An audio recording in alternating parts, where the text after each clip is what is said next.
पियाबा के डोली में चल जे बही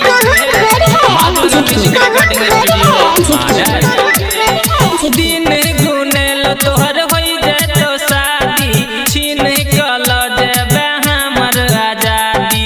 दिन गुने लो तोहर होई जाए तो शादी छीन कल जेबे हमर आजादी। पियाबा के डोली में चल जे बही गे यारबा के खूब तर पे बही गे। पियाबा के डोली में चल जे बही गे यारबा के खूब तर पे बही गे।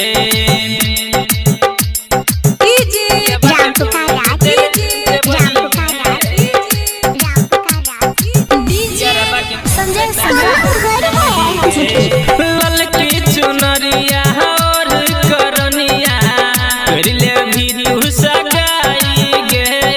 मोर से हमर गमछा भिज जेते होय तो जब तोर विदाई गे। होय तो जब तोर विदाई गे। ललकी चुनरिया और करनिया कर ले भी तू सगाई गे। मोर से हमर गमछा भिज जेते होय जे तो जब विदाई गे। पियाबा के हाथ सखी ये बही गे यारबा के खूब तर पे बही गे। पियाबा के हाथ सखी ये बही गे यारबा के खूब तर पे बही गे। पियाबा के क्या नाम है आपका?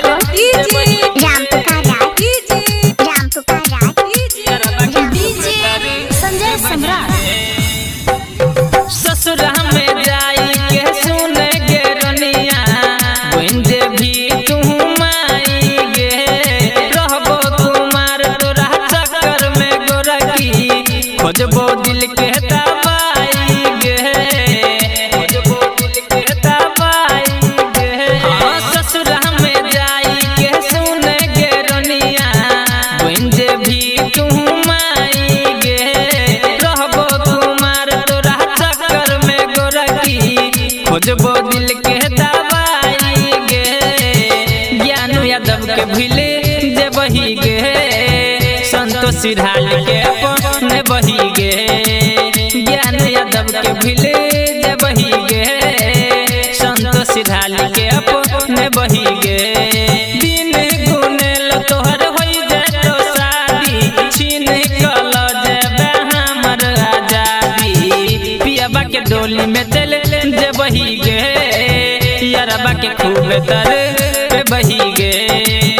पियाबा के डोली में चल जे बही गे यारबा के खूब तर पे बही गे।